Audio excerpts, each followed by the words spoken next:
Capítulo 3. Poirot renuncia a un caso. Al día siguiente, Monsieur Hercule Poirot entró un poco tarde en el coche comedor. Se había levantado temprano, había desayunado casi solo, y había invertido casi toda la mañana en repasar las notas del asunto que le llevaba a Londres. Apenas había visto a su compañero de viaje. Monsieur Buck, que ya estaba sentado, indicó a su amigo la silla del otro lado de la mesa. Poirot se sentó y no tardaron en servirles los primeros y escogidos platos. La comida fue desacostumbradamente buena. Hasta que no empezaron a comer un delicado queso crema, Monsieur Buck no dedicó su atención a otros asuntos que no fuera el alimento. Después empezó a sentirse filósofo. Ah. Suspiró. Quisiera poseer la pluma de Balzac. ¿Cómo describiría esta escena? Es una buena idea, murmuró Poirot. ¿Verdad que sí? Nadie lo ha hecho todavía. Y, sin embargo, se presta para una novela. Nos rodean gentes de todas clases, de todas las nacionalidades, de todas las edades. Durante 3 días estas gentes, extrañas unas a otras, vivirán reunidas. Dormirán y comerán bajo el mismo techo, no podrán separarse. Al cabo de los 3 días seguirán distintos caminos para no volver, quizás, a verse. Y, sin embargo, dijo Poirot, supongamos que un accidente. Ah, no, amigo mío, desde su punto de vista sería de lamentar, estoy de acuerdo. Pero supongámoslo por un momento.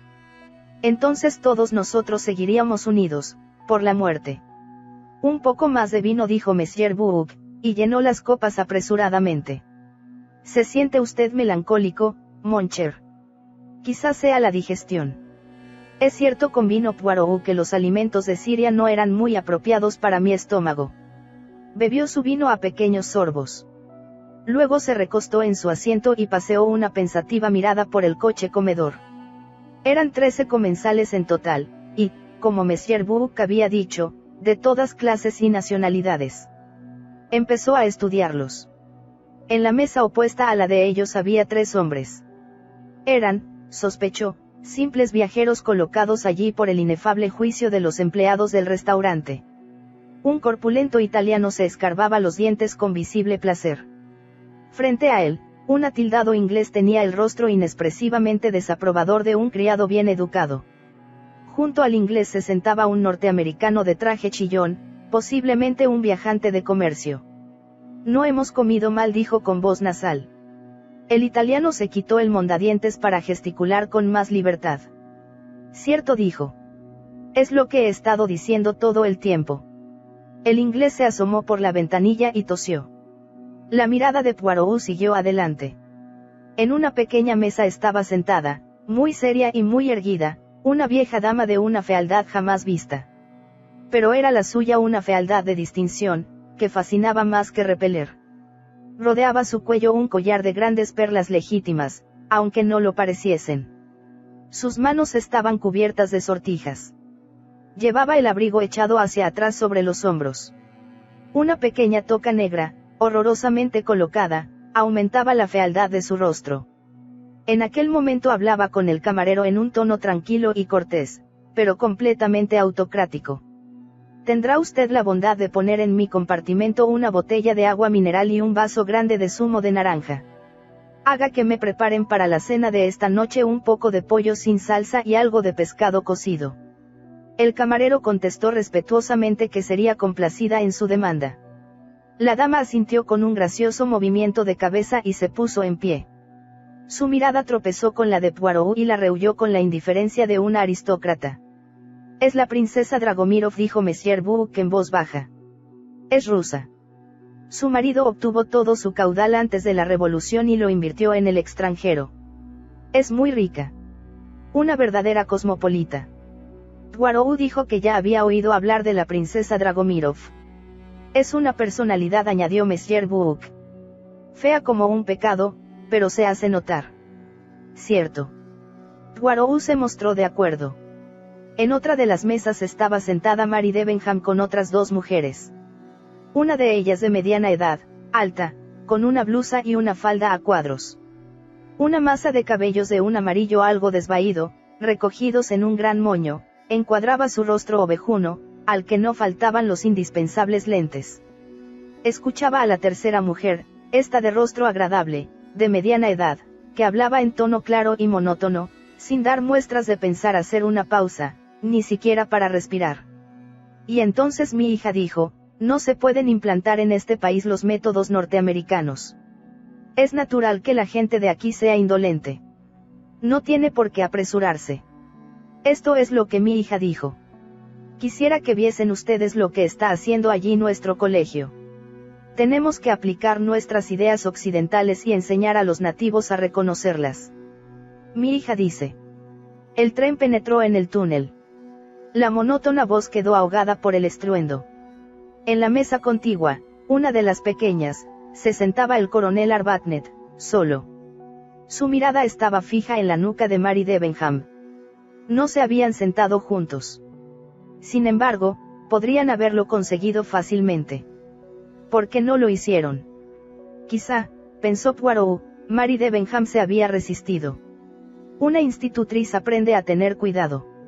Las apariencias son muy importantes. Había también una doncella. Alemana o escandinava, pensó Poirot. Probablemente alemana. Después de ella venía una pareja que hablaba animadamente, muy inclinados sobre la mesa. El hombre vestía ropas inglesas de tejido claro, pero no era inglés. Aunque solo era visible para Poirot la parte posterior de su cabeza. De pronto volvió la cabeza y Poirot pudo ver su perfil. Un admirable varón de 30 años con un gran bigote rubio. La mujer sentada frente a él era una verdadera chiquilla, 20 años a lo sumo. Tenía un bello rostro, piel muy pálida, grandes ojos oscuros y pelo negro como el azabache. Fumaba un cigarrillo con una larga boquilla. Sus cuidadas manos tenían pintadas las uñas de un rojo muy vivo. Lucía sobre el pecho una gran esmeralda montada en platino. Había coquetería en su mirada y en su voz. Ella es jolie, y Tichik, murmuró Poirot. Marido y mujer, Monsieur Bouc asintió. De la embajada húngara, según creo dijo. Una soberbia pareja. Quedaban solamente otros dos comensales, el compañero de viaje de Poirot, McQueen y su jefe Mr. Ratchet. Este estaba sentado de cara a Poirot, y el detective estudió por segunda vez aquel rostro desconcertante, en el que contrastaban la falsa benevolencia de la expresión con los ojos pequeños y crueles. Indudablemente, Monsieur Bouc vio algún cambio en la expresión de su amigo. ¿Mira usted a su animal salvaje?, le preguntó. Poirot hizo un gesto afirmativo. Cuando servían el café, Monsieur Bouc se puso en pie. Había empezado a comer antes que Poirot y había terminado hacía algún tiempo. Me vuelvo a mi compartimento, dijo. Vaya luego por allí y charlaremos un rato. Con mucho gusto. Poirot sorbió su café y pidió una copa de licor. El camarero pasaba de mesa en mesa, con una bandeja de dinero cobrando en billetes. La vieja dama norteamericana elevó su voz chillona y monótona. Mi hija me dijo, lleva un talonario de tickets y no tendrás molestia alguna. Pero no es así. Recargan un 10% por el servicio y hasta me han incluido la botella de agua mineral. Por cierto que no tienen ni Evian ni Vichy, lo que me parece extraño.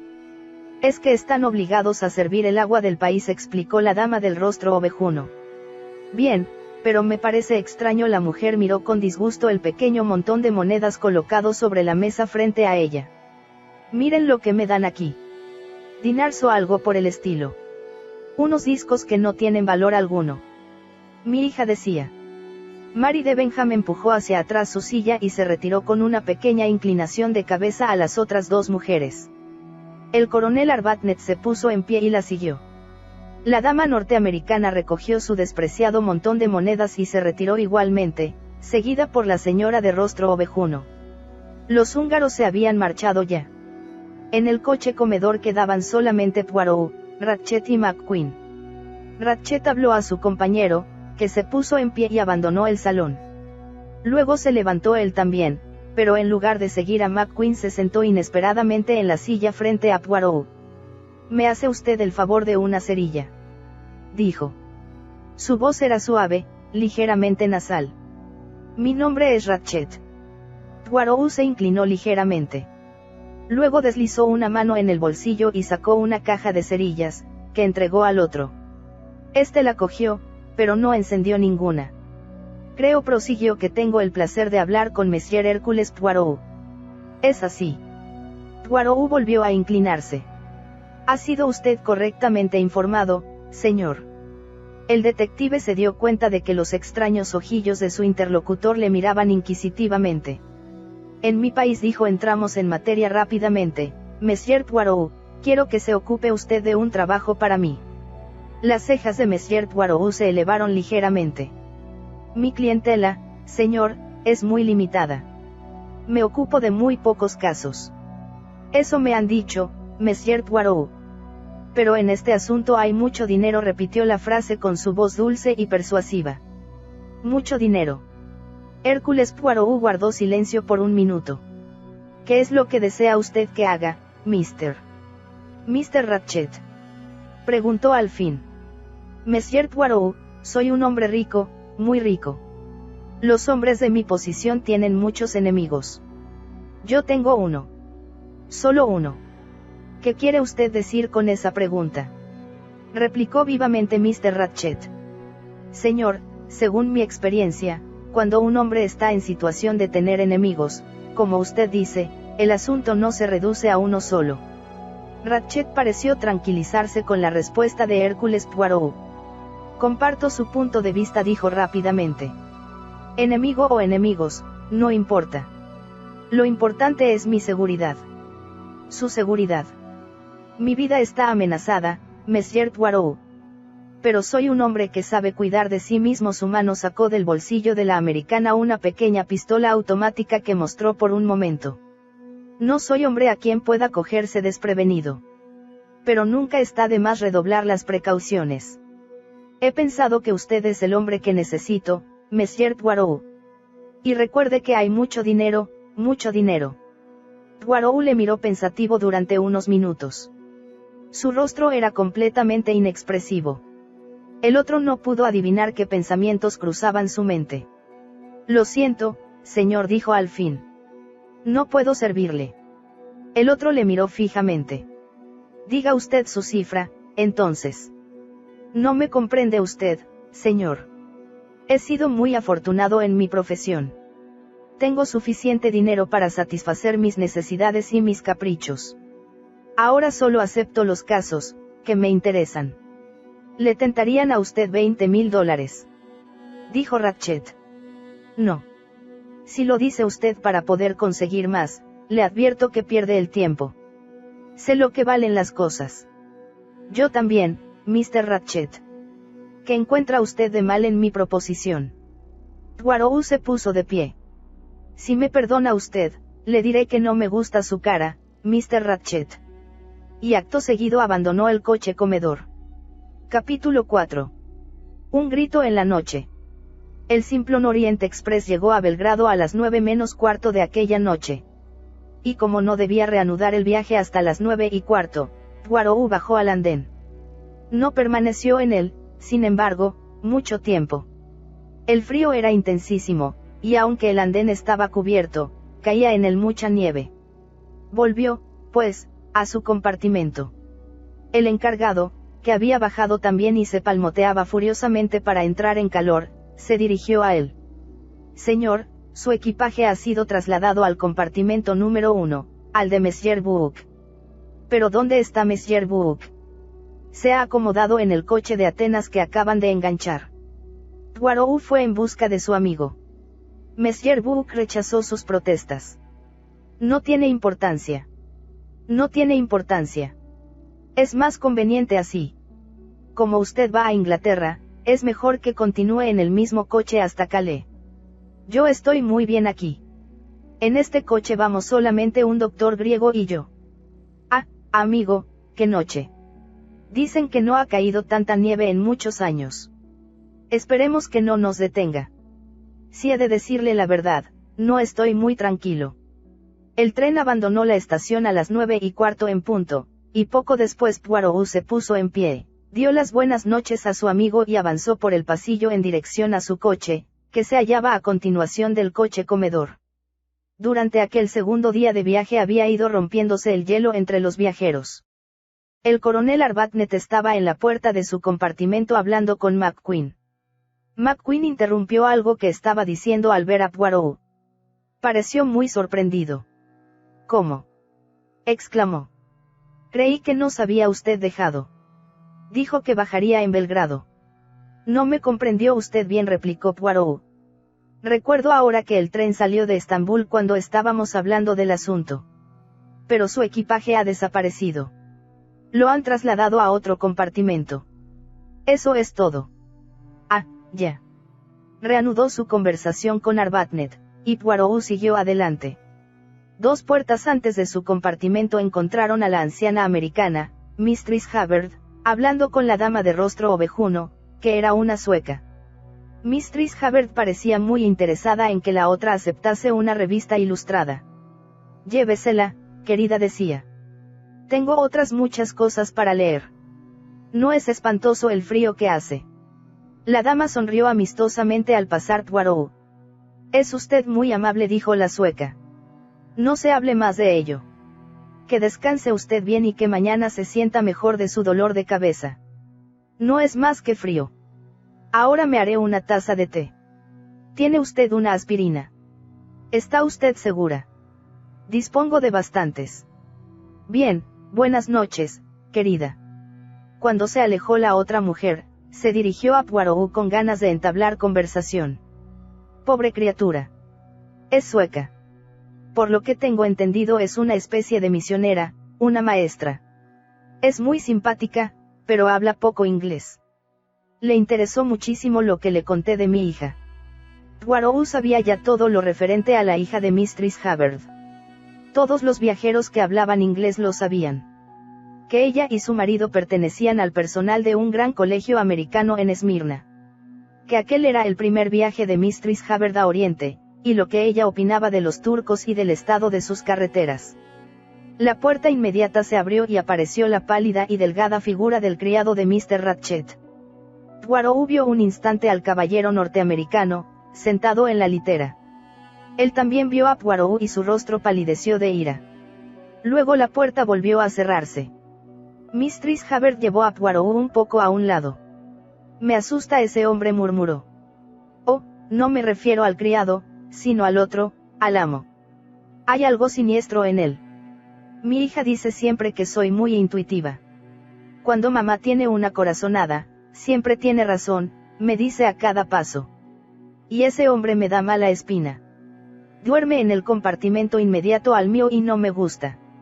Anoche atranqué la puerta de comunicación. Me pareció oírle que andaba por el pasillo. No me sorprendería que resultase un asesino, uno de esos ladrones de trenes de que hablan tanto los periódicos.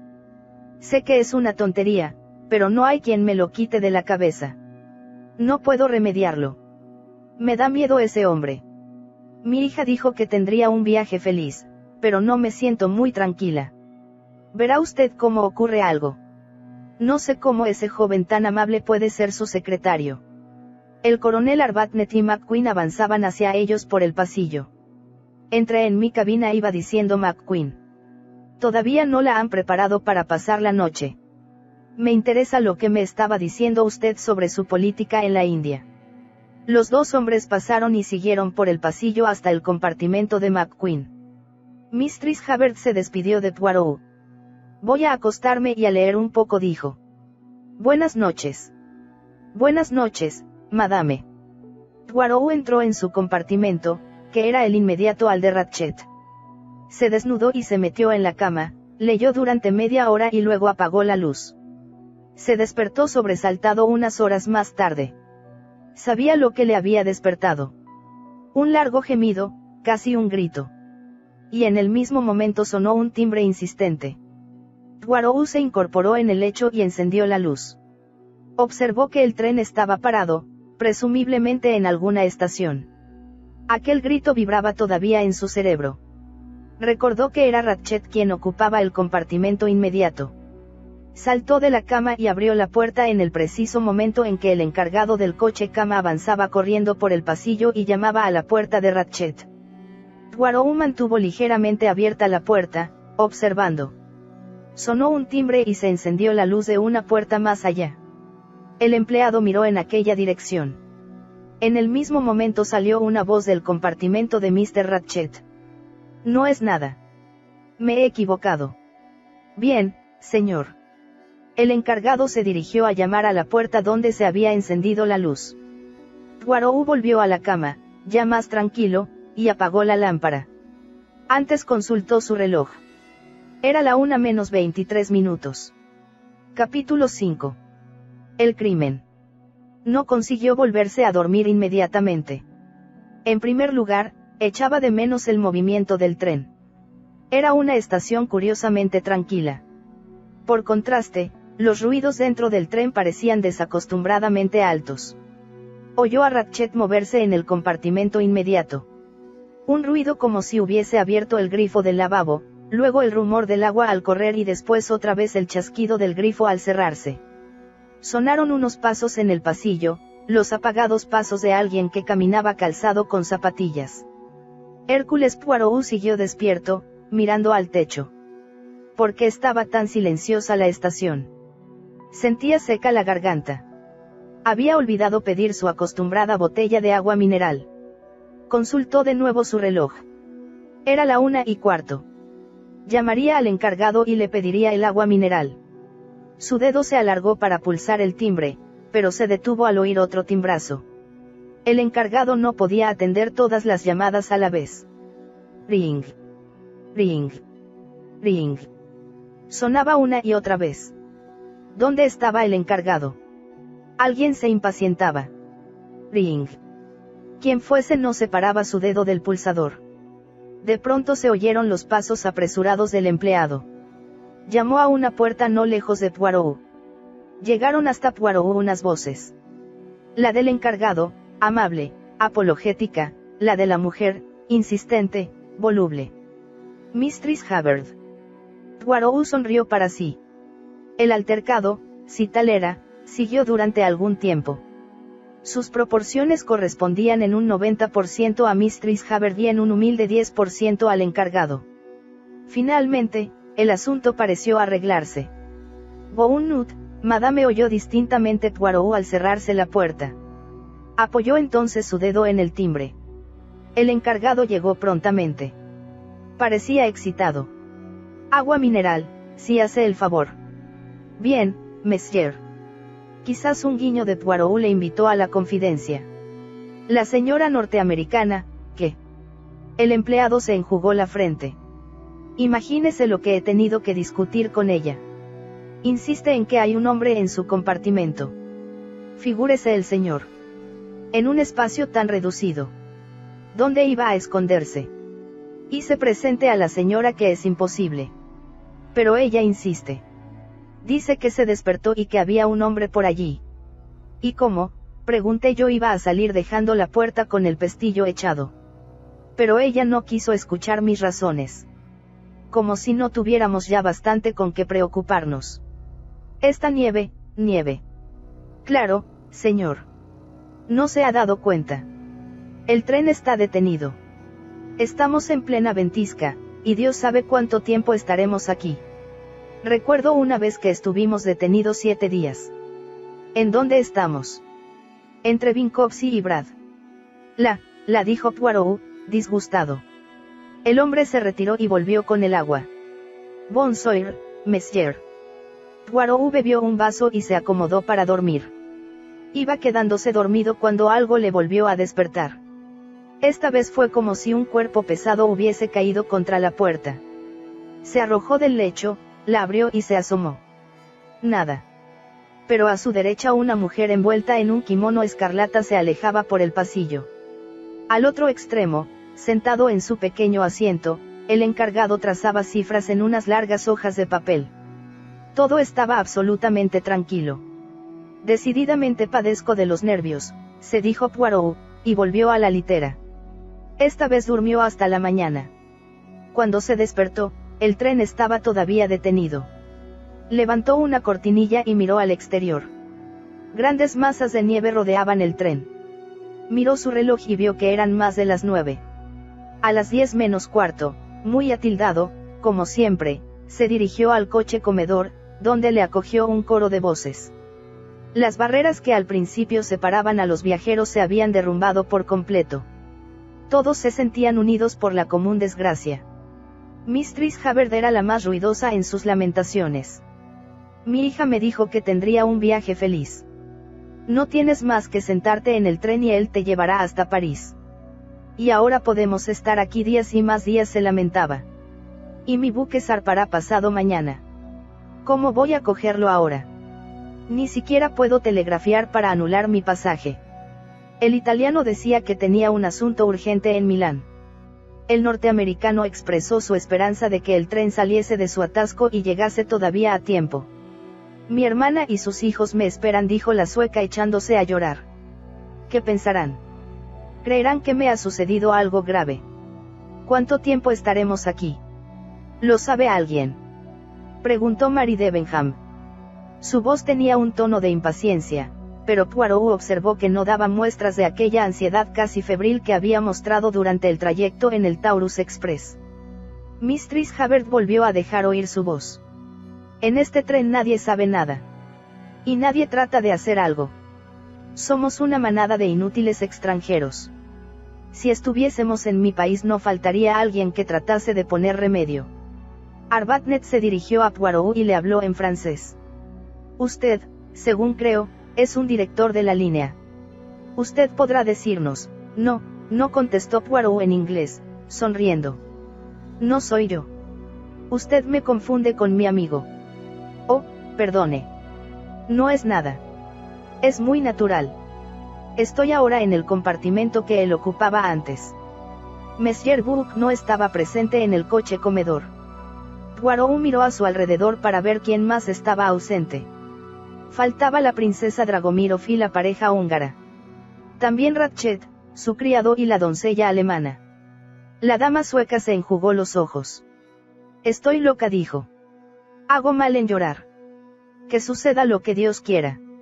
Este espíritu cristiano, no obstante, estuvo lejos de ser compartido por los demás. Eso está muy bien, dijo McQueen. Pero podemos estar aquí detenidos algunos días. ¿Sabe alguien, al menos, en qué país estamos?, preguntó, llorosa, Mistress Hubbard. Y al contestarle que en Yugoslavia, añadió, uno de esos rincones de los Balcanes. ¿Qué podemos esperar? Usted es la única que tiene paciencia, mademoiselle, dijo Poirot, dirigiéndose a Miss Debenham. Ella se encogió de hombros. ¿Qué otra cosa se puede hacer? Es usted una filósofa, mademoiselle. Eso implica una actitud distinta. Creo que la mía es más egoísta. He aprendido a ahorrarme emociones inútiles, replicó la joven. Hablaba más para sí misma que para él. Ni siquiera le miraba. Tenía los ojos fijos en una de las ventanillas, donde la nieve iba acumulándose en grandes masas. Tiene usted un carácter enérgico, mademoiselle, añadió, galantemente, Poirot. La más fuerte de todos nosotros. Oh, no lo crea. Conozco a alguien más fuerte que yo. Y es. La joven pareció volver repentinamente en sí, a la realidad de que estaba hablando con un extraño, un extranjero con quien hasta aquella mañana solo había cambiado media docena de frases. Se echó a reír con risa un poco forzada. Pues, esa anciana señora, por ejemplo. Usted probablemente se habrá fijado en ella. Es fea, pero tiene algo que fascina. No tiene más que levantar un dedo y pedir algo con voz suave, y todo el tren se echa a rodar. También rueda por mi amigo Monsieur Buck, repuso Poirot. Pero es por ser uno de los directores de la línea, no porque tenga un carácter dominador. Mary Debenham sonrió. La mañana iba avanzando. Algunas personas, Poirot entre ellas, permanecieron en el coche comedor. Por el momento se pasaba mejor el tiempo haciendo vida en común. Mistress Hubbard volvió a extenderse en largas divagaciones sobre su hija y sobre la vida y costumbres de su difunto marido desde que se levantaba por la mañana y desayunaba cereales hasta que se acostaba por las noches, puestos los calcetines que la misma Mistress Hubbard confeccionaba para él. Escuchaba Poirot un confuso relato de los fines misionales de la dama sueca cuando uno de los encargados del coche cama entró en el coche y se detuvo a su lado. «Pardon, Monsieur. ¿Qué desea? Monsieur Book agradecería que tuviese usted la bondad de ir a hablar con él unos minutos. Poirot se puso de pie, dio excusas a la dama sueca y siguió al empleado. Este no era el encargado de su coche, sino un hombre mucho más corpulento. Atravesaron el pasillo de su propio coche y el del inmediato. El empleado llamó a una puerta y se apartó para dejar pasar a Poirot. El compartimento no era el de Monsieur Book. Era uno de segunda clase, elegido presumiblemente a causa de su mayor tamaño. Daba la impresión de estar lleno de gente. Monsieur Book estaba sentado en uno de los asientos del fondo. Frente a él, junto a la ventanilla, un individuo bajo y moreno contemplaba la nieve a través de los cristales. De pie, y como impidiendo el paso a Poirot, estaba un hombre de uniforme azul, el jefe del tren, y a su lado el encargado del coche cama. «Ah, mi buen amigo», exclamó Monsieur Book. «Entre. Tenemos necesidad de usted». El individuo de la ventanilla se corrió un poco en el asiento y Monsieur Poirot pasó por entre los dos empleados y se sentó frente a su amigo. La expresión del rostro de Monsieur Book le dio, como él habría dicho, mucho que pensar. Era evidente que había ocurrido algo inusitado. ¿De qué se trata?, preguntó. Cosas muy graves, amigo mío. Primero esta nieve, esta detención. Y ahora. Hizo una pausa, y de la garganta del encargado del coche cama salió una especie de gemido ahogado. ¿Y ahora qué? Y ahora un caballero aparece muerto en su cama, cosido a puñaladas. Monsieur Book hablaba con una especie de resignada desesperación. Un viajero. ¿Qué viajero? Un norteamericano. Un individuo llamado, consultó unas notas que tenía delante de él. Ratchet, ¿no es eso? Sí, señor, contestó el empleado del coche cama con tranquilidad. Poirot le miró. Estaba tan pálido como el yeso. Mejor será que mande usted sentar a este hombre, dijo a su amigo. Está a punto de desmayarse. El jefe del tren se apartó ligeramente y el empleado se dejó caer en el asiento y hundió la cabeza entre las manos. Bonita situación, comentó Poirot. Y tan bonita.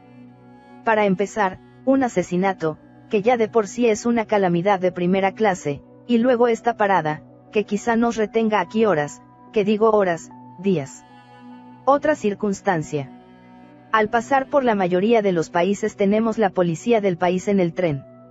Pero en Yugoslavia, no, comprende usted. Sí que es una situación difícil, convino Poirot. Y aún puede empeorar. El doctor Constantine. Me olvidaba. No se lo he presentado a usted.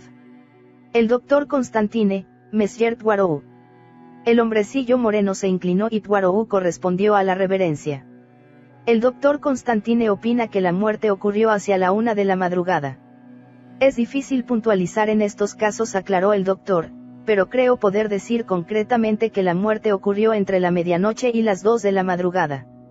¿Cuándo fue visto Mr. Ratchet por última vez?, preguntó Poirot. Se sabe que estaba vivo a la 1:20, cuando habló con el encargado, contestó Monsieur Book. Es cierto, dijo Poirot. Yo mismo oí lo que ocurría. Eso es lo último que se sabe.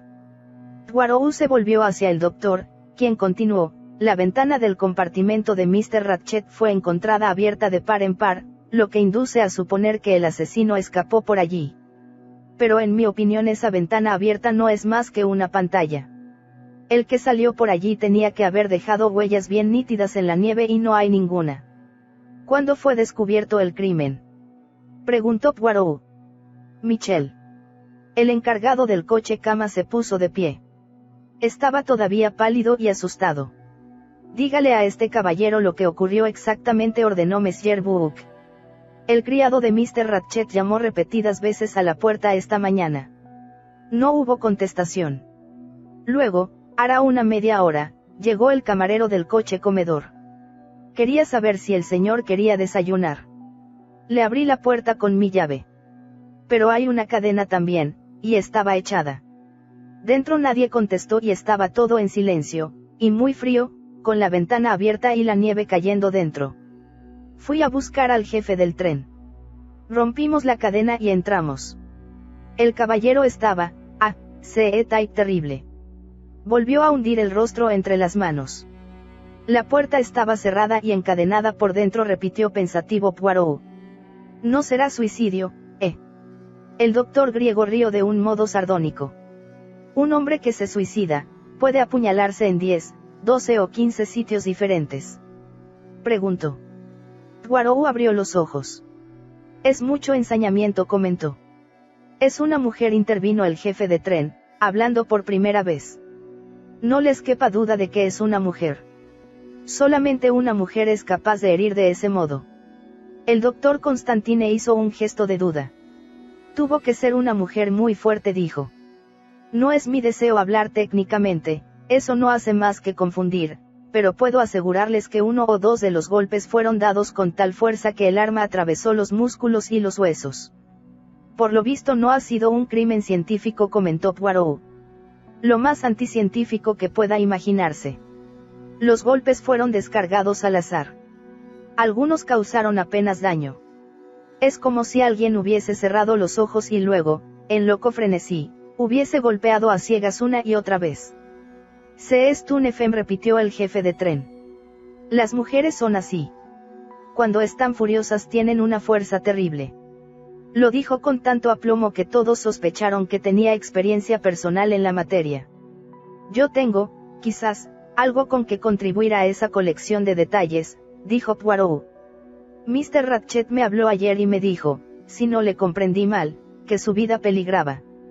Entonces el agresor no fue una mujer.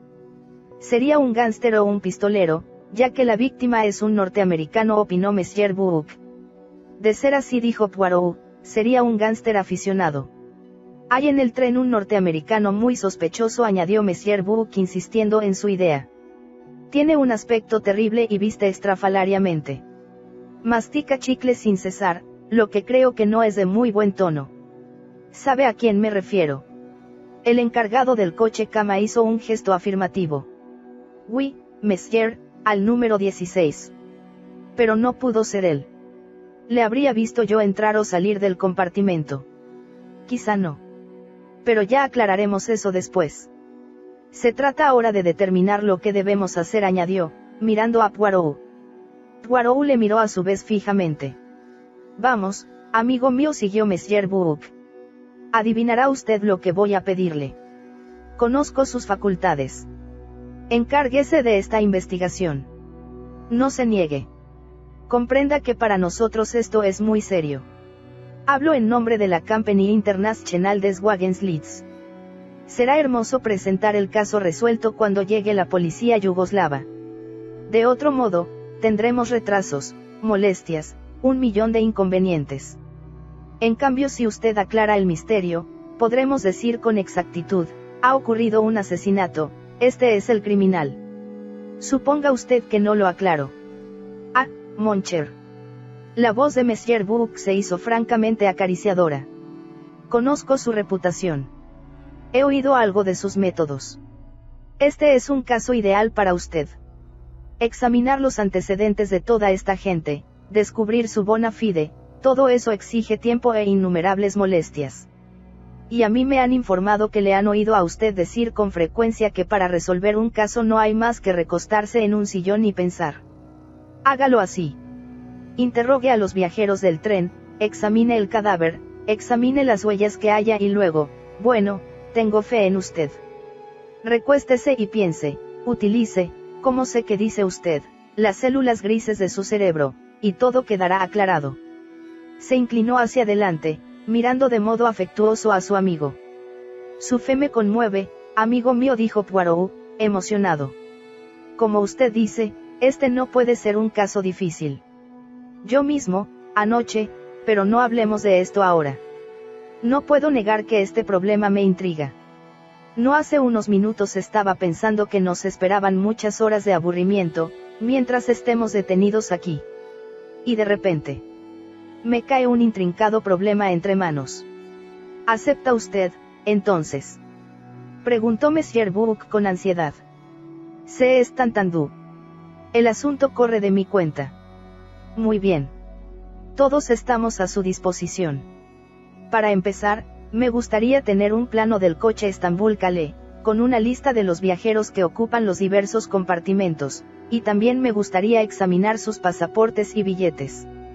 Michel le proporcionará a usted todo eso. El conductor del coche cama abandonó el compartimento. ¿Qué otros viajeros hay en el tren?, preguntó Poirot. En este coche el doctor Constantine y yo somos los únicos viajeros. En el coche de Bucarest hay un anciano caballero con una pierna inútil. Es muy conocido del encargado. Además, tenemos los coches ordinarios, pero estos no nos interesan, ya que quedaron cerrados después de servirse la cena de anoche. Delante del coche Estambul-Calais no hay más que el coche comedor. Parece, entonces dijo lentamente Poirot, que debemos buscar a nuestro asesino en el coche Estambul-Calais. ¿No es eso lo que insinuaba usted?, preguntó dirigiéndose al doctor. El griego asintió. Media hora después de la medianoche tropezamos con la tormenta de nieve. Nadie pudo abandonar el tren desde entonces. El asesino continúa, pues, entre nosotros, dijo Monsieur Bouc solemnemente.